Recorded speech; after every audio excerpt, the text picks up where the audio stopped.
Bismillahirrahmanirrahim.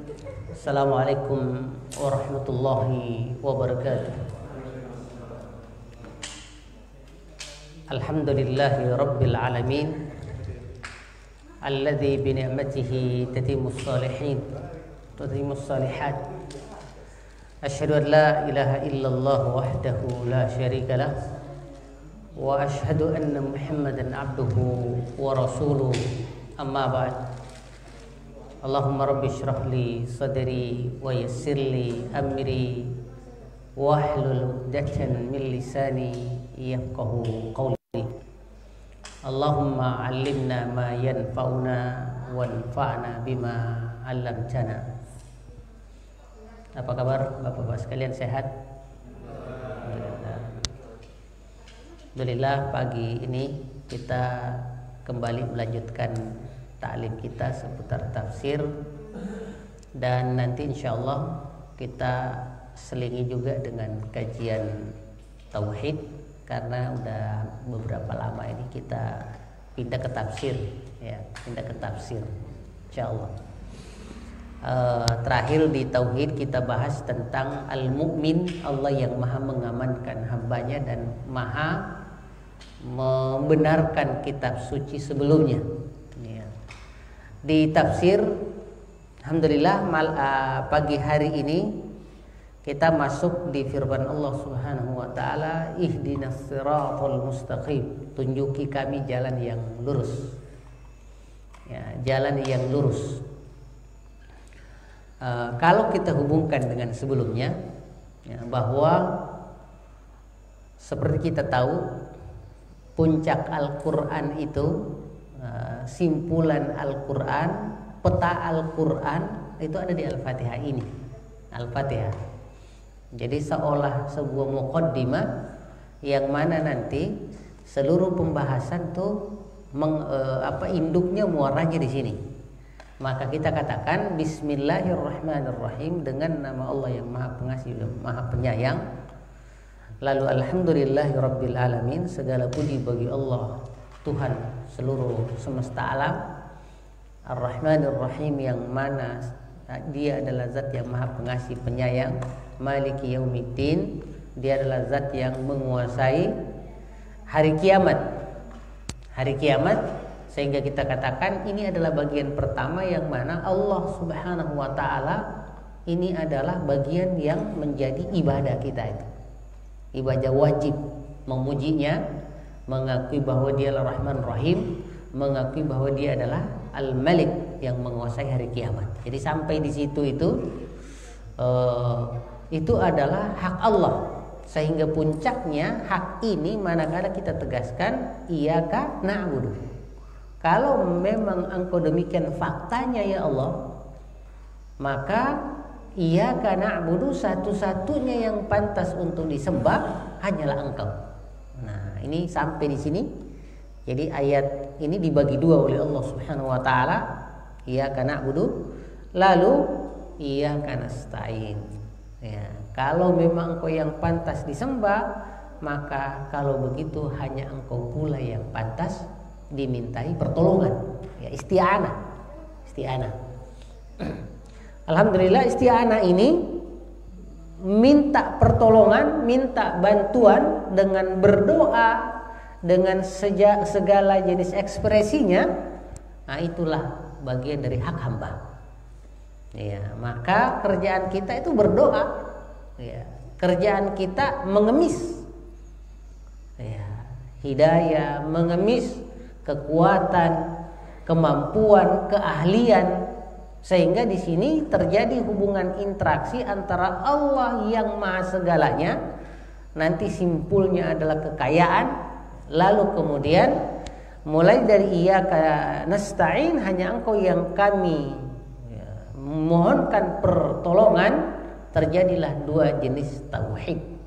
Satu tauhid dari sisi ibadah, yaitu iyyaka na'budu dengan rentetannya dari sebelumnya. Lalu ada tauhid dari sisi doa, ya, yaitu iyyaka nasta'in. Iyyaka nasta'in, hanya Engkau yang kami mintakan, yang kami tempai meminta pertolongan. Ya. Hikmah didahulukannya ibadah dibanding berdoa, isti'anah, udah kita jelaskan di pertemuan sebelumnya itu dengan beragam hikmah-hikmahnya. Nah, hikmah-hikmahnya mungkin tidak apa-apa kita ulang dikit. Ini hikmah didahulukannya ibadah sebelum isti'anah. Pertama, ibadah merupakan tujuan, sedangkan isti'anah hanyalah sarana. Jadi kita bedakan antara tujuan dan sarana. Iya. Yang kedua, ibadah berkaitan dengan uluhiyah Allah. Jadi kalau ngomong ibadah itu pasti Allah hubungannya. Tetapi ketika kita berbicara tentang isti'anah, berdoa, maka itu hubungannya dengan rububiyah Allah. Nah, dan disitulah nanti bedanya Allahumma dengan Rabbi zidni. Kan dua itu kan sering kita pakai. Rabbi zidni ilman. Kata Rabb dipakai. Rabbana atina fid dunya hasanah. Dengan Allahumma inna nas'aluka. Allahumma ati anfusana. Nah, itu Allah Rabb. Nah, tiga, ibadah adalah hak Allah, sedangkan isti'anah adalah hak hamba. Nah, ini tadi udah dibahas itu secara umum, iyyaka na'budu wa iyyaka nasta'in. 4, ketika kita bilang ibadah itu sudah pasti isti'anah masuk. Ya, jadi ngomong ibadah, isti'anahnya masuk. Bahwa ketika kita berdoa memohon bantuan Allah itu juga ibadah. Ya, walaupun kita katakan tadi tauhidnya masuk, bab ibadah tauhidnya ya. Berdoa ke selain Allah, misalnya ke berhala, langsung masuk ke syirik. Langsung masuk ke syirik. Ya. Nah, sementara isti'anah tidak berarti ibadah. Tidak berarti ibadah, ya, terutama kalau memintanya ke selain Allah. Memohon bantuan misalnya kesaktian keris, ya, pengelaris. Ya, naudzubillah, itu masuk ke syirik malah. 5, ibadah hanya untuk orang ikhlas. Jadi yang mampu melakukan ibadah hanya orang ikhlas. Dan ibadah itu kalau mau dilihat ketika orang dalam kondisi nikmat dan ketika susah. Ya, ketika susah. Ya. Orang kafir kadang mengingat Allah kalau dalam kondisi susah saja, sehingga dia tidak merasa terkendali dan butuh Allah. Tapi giliran enak, nyaman, belum tentu lagi dia butuh Allah. Ya, sehingga hanya orang-orang ikhlaslah yang mampu hanya membatasi diri pada Allah, tidak syirik. Nah, sementara isti'anah bisa dilakukan oleh orang kafir. Jadi orang kafir ketika dia udah susah itu balik ke Allah. Ya, kalau sudah terancam. Ya, sehingga isti'anah ini bisa dilakukan oleh orang kafir. Ya. Tidak mampu melakukan ibadah. Ya. Lalu 6, ibadah adalah hak Allah, sedang isti'anah adalah kewajibannya. Hak, ya, kalau Allah haknya harus didahulukan dibanding kewajibannya, itu Allah. Kalau kita gimana? Mana yang harus kita dahulukan kalau kita? Kewajiban apa hak kita? Ya, kalau hamba kewajiban dulu baru hak. Tapi kalau Allah haknya dulu baru kewajiban. Nah, itu diantara beda-bedanya kayak begitu. Diantara bedanya. Nah, sebelum kita lanjut ke ihdinas siratal mustaqim, ya silahkan, mungkin ada yang perlu dibahas di sini, ya, karena ini agak detil membahas seputar bedanya isti'anah dan ibadah. Ya, silakan kalau ada yang perlu dibahas di sini. Ya. Jadi umum khusus kayak gitu, ya, detil.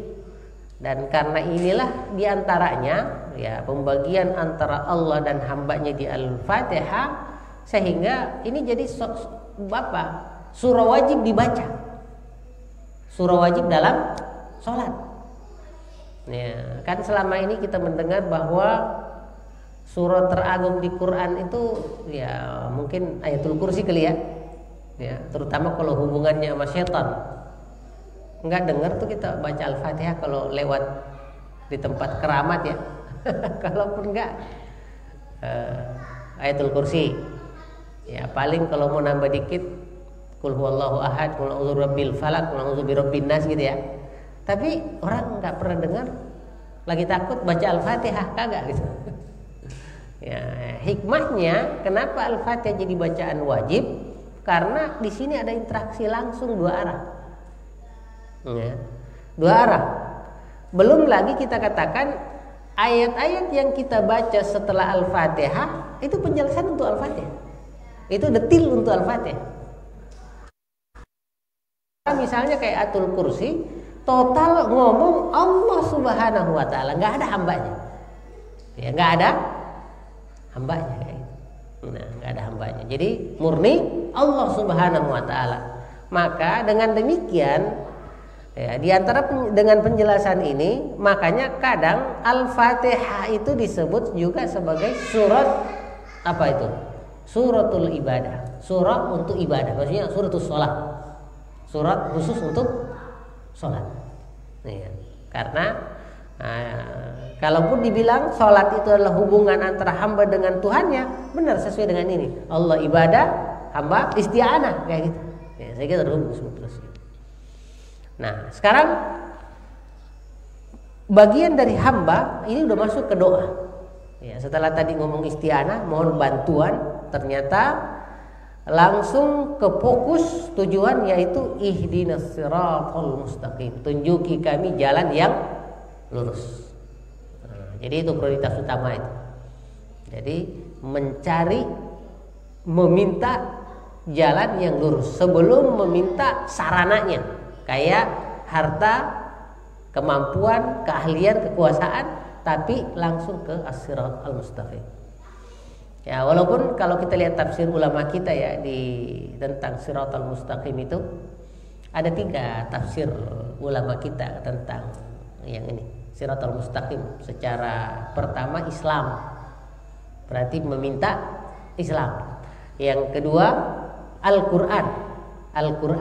Nah itu juga ditafsirkan oleh ulama salaf, siratal mustaqim kalau bukan Islam, Quran. Lalu yang ketiga siratal mustaqim juga diartikan dengan ar-rasul, rasul. Ya, jadi kalau ketiga ini Islam, ya, lalu apa tadi? Quran, lalu kemudian rasul, ya kan? Nah 3 ini kan 3 landasan pokok Islam.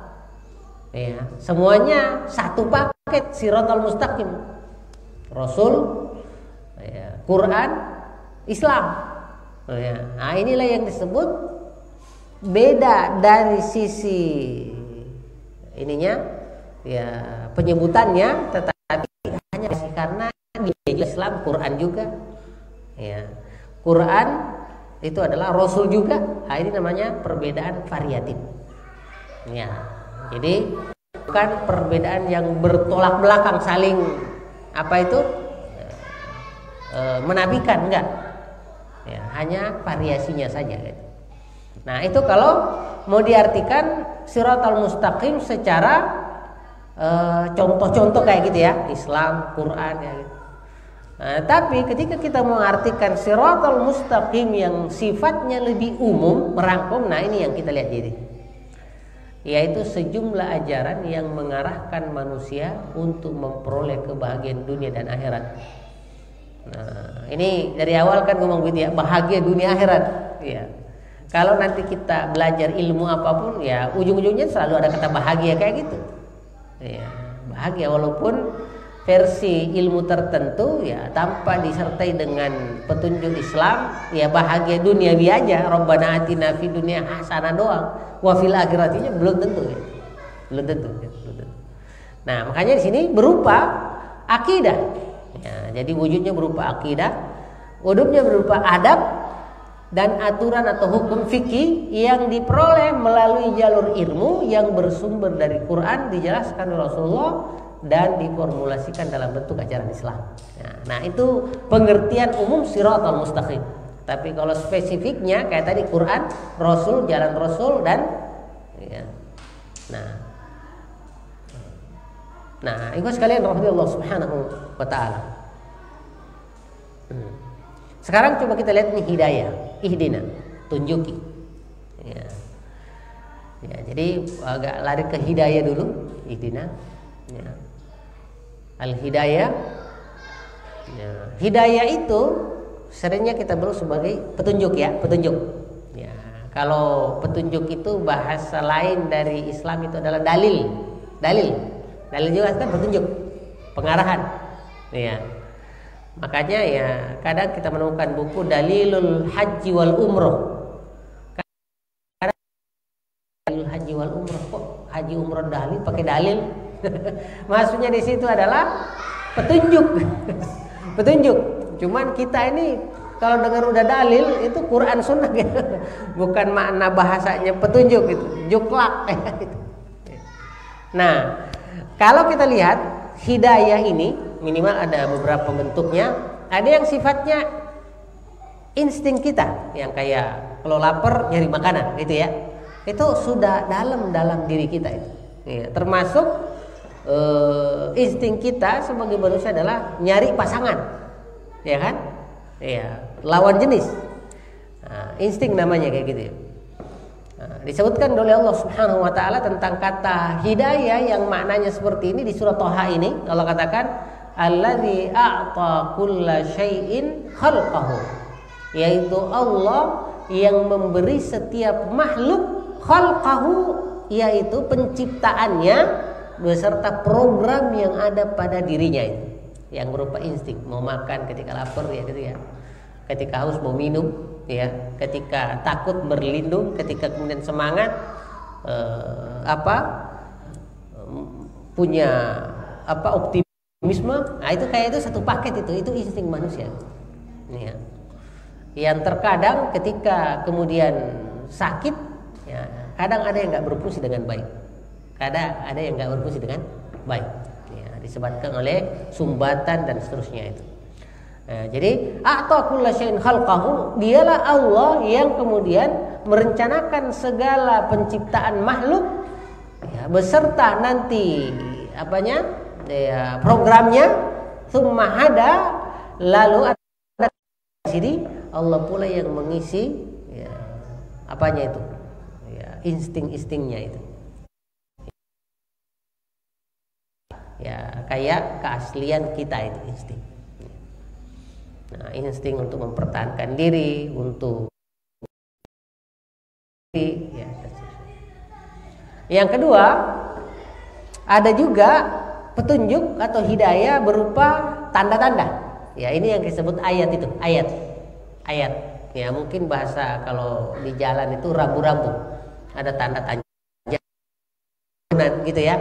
Ah, itu juga masuk kategori hidayah. Ya, hidayah. Misalnya kita lihat di Quran Allah katakan wa hadainahun najdain, kami berikan mereka petunjuk ya dua jalan. Ya, dua jalan. Nah, di sini nanti segala sesuatu berpasangan. Ada yang baik, ada yang buruk, ada yang halal, ada yang haram, dan masing-masing nanti ada ya, rambu-rambunya. Ya, masing-masing ada rambu-rambu. Termasuk yang disebutkan oleh Allah tentang kaum Tsamud. Wa amma Tsamud, adapun kaum Tsamud, fahadainahu, sungguh kami telah memberi ke mereka petunjuk. Sudah dijelaskan rambu-rambunya yang lurus maupun yang salah. Fastahammul ama, namun mereka lebih memilih kebutaan. Artinya kebutaan, tidak mau mengikuti petunjuk itu. Alal huda, dibanding memilih rambu-rambu yang benar. Jadi sudah dengan jelas dan penuh kesadaran mereka memilih jalur menyimpang dibanding jalan yang lurus, bukan karena nggak tahu ya, tapi memang karena hobi ya, sudah seneng kayak gitu, itu udah pilihan ya.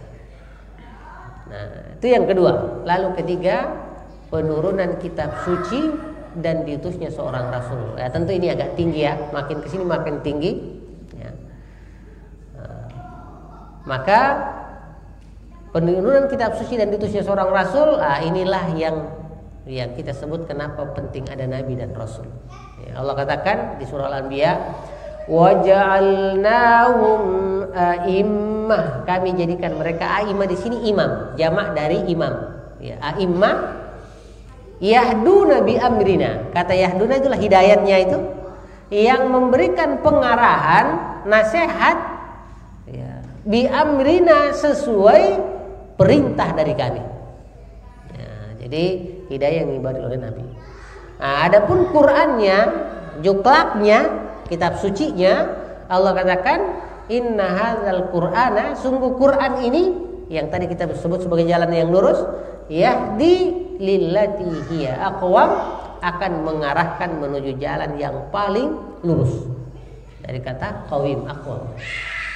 Nah, itu yang ketiga.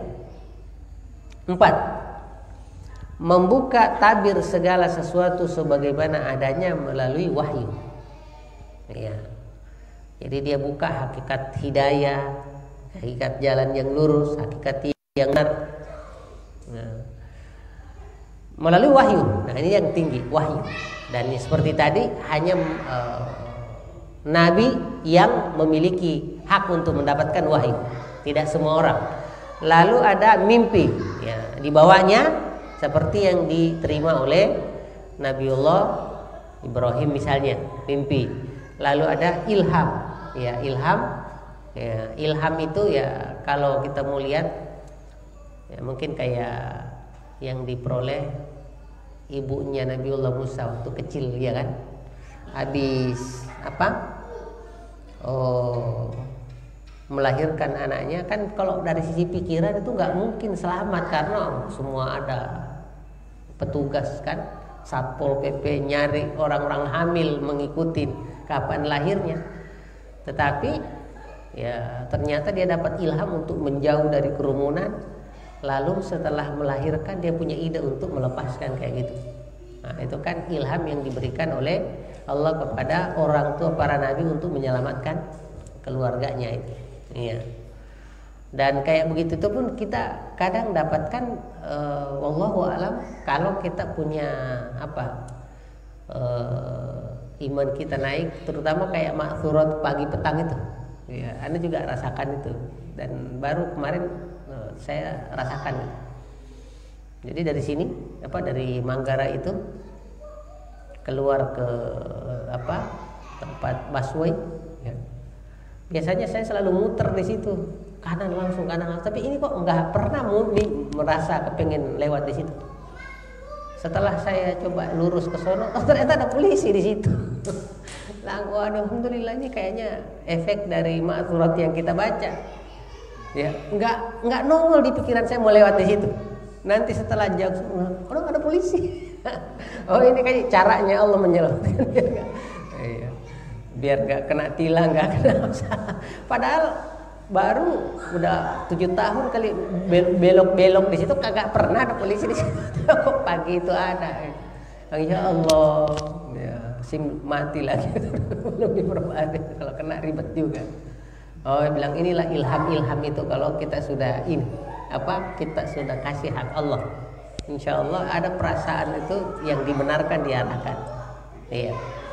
Nah, jadi itu peran, walaupun ilham ini maupun mimpi ini ya tidak sembarangan, karena orang-orang yang tidak beriman pun juga punya opsi mimpi dan ilham. Makanya nanti di situ tidak dibuka lebar di situ. Ya, terutama nanti kalau udah masuk ke tasawuf itu, ya, tasawuf, karena tasawuf pun ada tasawuf bermasalah, ada tasawuf yang benar gitu ya. Nah, makanya ya, istilah-istilah ini nggak boleh, istilahnya itu nggak boleh rancu kayak gitu, karena ada referensi mimpi yang benar, ada ilham yang benar dan ada yang bermasalah. Iya. Nah, di sini tentang ini Allah katakan di surah Al-An'am, ulaikal ladzina hadallah. Mereka itulah kalangan para nabi yang mendapat hadallah, petunjuk dari Allah berupa wahyu.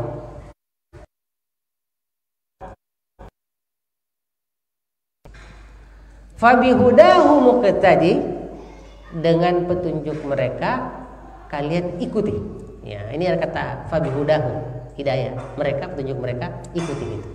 Jadi mimpinya benar, ilhamnya benar, ya, wahyunya benar, ya, itu adalah ya, hidayah. Nah,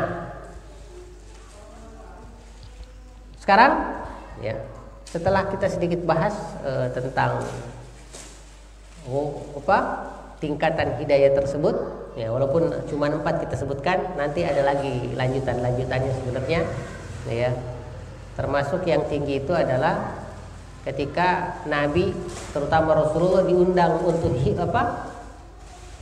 bertemu Allah, ya, bertemu Allah. Nah, di situ itu udah hidayah tingkat tinggi itu, karena dipanggil bertemu Allah di Mi'raj, bahkan sempat diminta untuk melihat surga dan melihat neraka itu. Nah, itu udah tingkat tinggi. Ya, silahkan kalau ada yang perlu dibahas terkait dengan masalah tingkatan hidayah ini. Ya. Nah, jadi kalau kayak pertama tadi sih, alhamdulillah kita semua punya, orang kafir juga punya gitu kan. Ya, cuman nanti insting hidayahnya yang bermasalah menurut saya gitu. Jadi petunjuk-petunjuk ya, dengan tingkatan-tingkatan ya, seperti itu. Ya, silakan Om Yudi. Waalaikumsalam.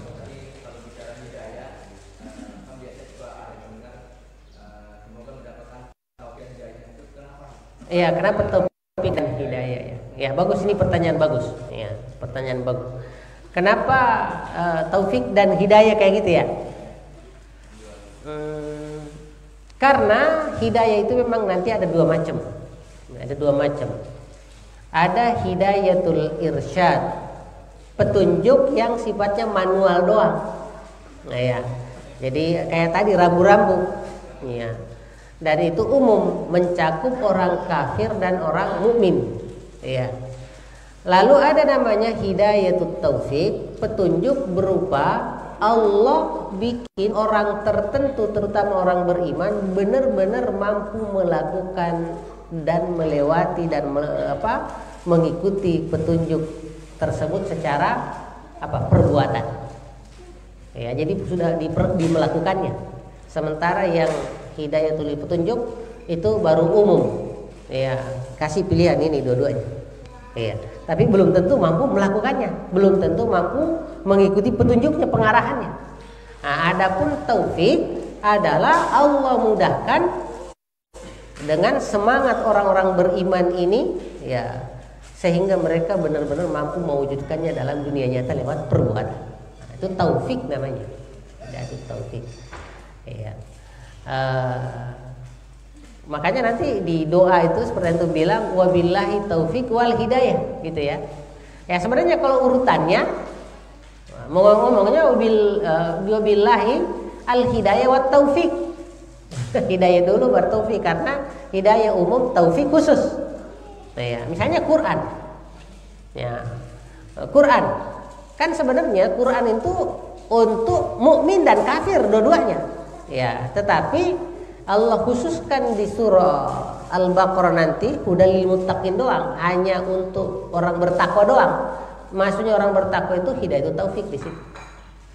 Ya, hidayah itu taufik di situ, bahwa yang mampu mendapatkan manfaat besar dari Quran detil hanya orang yang percaya. Adapun orang yang nggak percaya, ya malah itu tidak mendapatkan apa-apa dari Quran, bahkan mendapatkan kecelakaan dari Quran. Kenapa? Ya, dia malah menghindarinya. Ya, dia malah menabraknya. Dia malah menentangnya sekalipun dia tahu kayak gitu. Jadi wallahu a'lam. Ya, itu mana daripada hidayatut taufik. Ya. Apalagi udah jadi nama ya, Taufik Hidayat. Iya, Taufik Hidayat.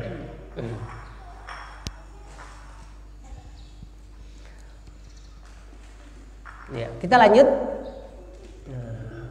Siratal ladzina an'amta 'alaihim ghairil maghdubi 'alaihim waladdallin.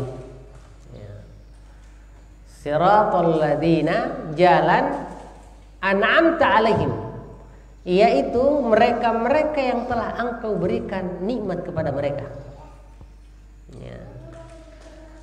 Nah, kita lihat di sini an'amta, yang telah Engkau beri nikmat kepada mereka. Jadi antanya itu jelas bahwa Allah ngasih hidayah berupa nikmat atau nikmat berupa hidayah. Nah, ghairil maghdub bukan orang yang dibenci, bukan orang yang dibenci. Coba antum lihat, ketika Allah ngomong nikmat, dia sebutkan namanya secara langsung, an'amta alaihim, yang telah Engkau beri nikmat ya Allah, gitu ya.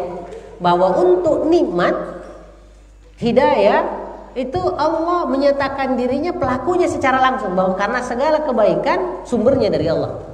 Tapi coba antum lihat ketika Allah menyatakan ghairil maghdub, bukan orang-orang yang dibenci. Nggak ada indikasi di situ bahwa bukan orang-orang yang Engkau benci, gitu ya. Engkau benci enggak, tapi orang yang dibenci. Nggak disebutkan pelakunya siapa, yaitu tentu Allah kan. Tapi ada adab dalam berbicara bahwa dibencinya orang-orang kafir bukan karena Allah, tapi karena mereka yang pantas dibenci.